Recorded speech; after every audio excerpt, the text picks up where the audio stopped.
Sekarang kita ajak masyarakat berkomentar ya tentang kasus seperti ini ya. Iya, tentu saja dalam segmen khas akhir pekan kami yaitu Kopi Pagi Komentar Pilihan Liputan 6 Pagi.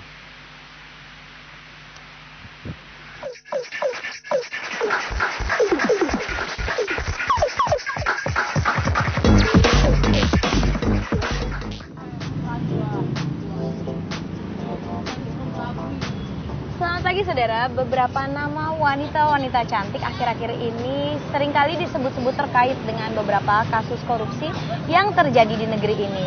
Lalu seperti apa sebenarnya peran mereka dalam kasus korupsi ini dan seperti apa sebaiknya para wanita menghindar agar tidak terjerat dari kasus korupsi yang terjadi?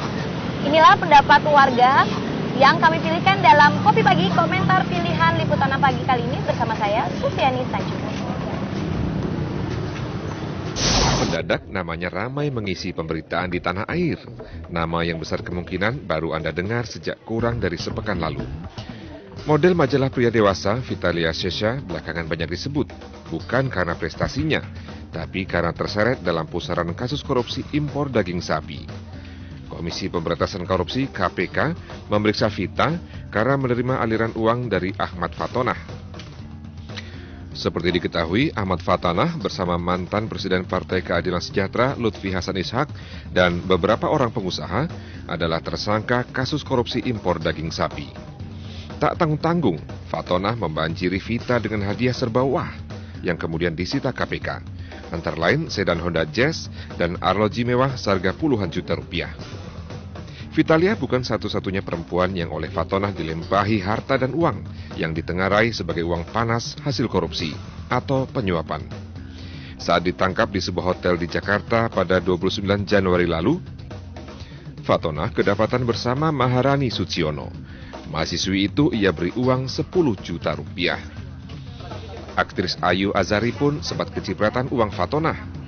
Seperti diakuinya sendiri usai diperiksa KPK 1 Mei lalu, Ayu diberi Fatonah uang 20 juta rupiah dan 1.800 dolar Amerika sebagai imbalan untuk mengisi sebuah acara PKS yang ternyata tak pernah digelar.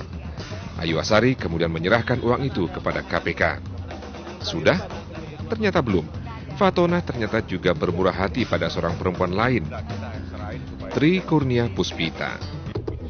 Fatonah menghadiahi penyanyi dangdut itu setidaknya sebuah mobil Honda Freed serta gelang merek Hermes dan arloji Rolex yang harganya puluhan juta rupiah. Ironisnya, Tri Kurnia Puspita adalah sahabat istri ketiga Fatonah, Septi Sanustika. Wanita ini bisa berperan serta dalam kasus korupsi ini karena dia sebagai pemikat. Kalau cowok ya udah banyak duit, ya siapapun bisa dia istilahnya apa sih pakai gitu, quote and quote gitu ya. Lifestyle ya di kota besar gaya hidupnya berbeda sekali, jadi apapun pasti mereka mau lakukan.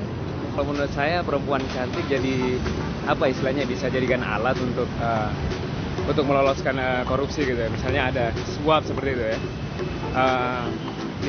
Perempuan mungkin bisa ditawarkan sebagai apa ya?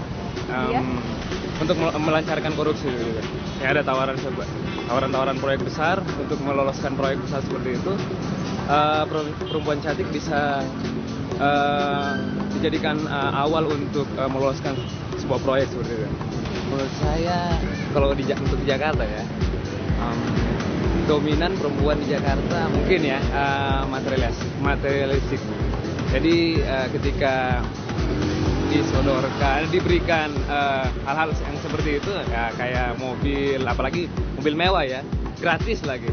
Pasti yang zaman sekarang perempuan siapa yang nggak mau uang, jadi mungkin dengan limpahan harta bagi mereka yang punya uang banyak bisa membeli si perempuan-perempuan cantik tersebut. Mungkin seperti itu sih kayaknya. Perempuan cantik dalam pusaran kasus korupsi bukan hanya terjadi pada kasus dugaan korupsi impor daging sapi. Kasus korupsi proyek simulator pembuatan SIM Mabes Polri juga menyeret nama sejumlah perempuan yang dekat dengan tersangka utamanya, mantan Kepala Korps Lalu Lintas Mabes Polri, Irjen Joko Susilo. Bedanya, para perempuan yang terseret dalam kasus simulator SIM adalah istri-istri tersangka. Joko Susilo mengatasnamakan hartanya yang tersebar di berbagai daerah dan bernilai mencengangkan itu dengan nama istri-istrinya. KPK menyebut perbuatan sang jenderal polisi itu sebagai tindak pidana pencucian uang. Mereka adalah Mahdiana, istri kedua Joko, yang memiliki sebuah salon kecantikan elit di Pasar Minggu, Jakarta Selatan. Ada pula Dipta Anindita, putri Solo 2008, yang menjadi istri ketiga Joko. KPK menyita 3 rumah milik Joko Susilo di Yogyakarta dan Solo, salah satunya rumah yang didiami Dipta. Motif asmara bisa jadi yang membuat para tersangka koruptor bermurah hati memberi perempuan-perempuan cantik harta benda. Tapi tidak mustahil juga kan, bila para perempuan itu hanya dimanfaatkan untuk mencuci uang hasil korupsi. Dan bila itu yang terjadi, maka hanya tinggal menunggu waktu, sampai saat gelimang harta berubah menjadi petaka.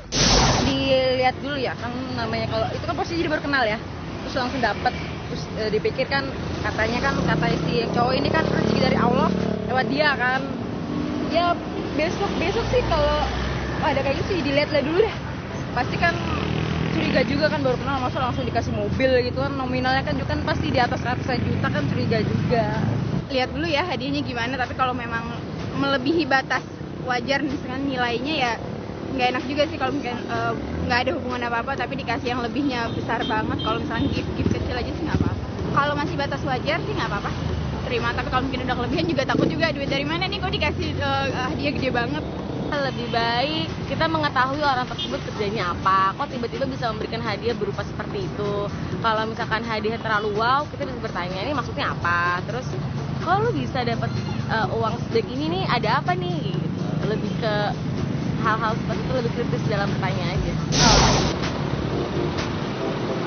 Membentengi diri sendiri dengan bersikap lebih kritis terhadap pemberian apapun bisa menjadi salah satu upaya bagi kaum wanita untuk terhindar dari jeratan kasus hukum yang berat seperti korupsi. Dan tentu saja tidak akan ada lagi nama-nama wanita cantik yang dikait-kaitkan dengan kasus korupsi yang terjadi di negeri ini. Demikian Kopi Pagi, komentar pilihan Liputan Pagi kali ini bersama saya Supini Tanjung. Sampai jumpa di Kopi Pagi dengan tema menarik lainnya. Salam SCTV.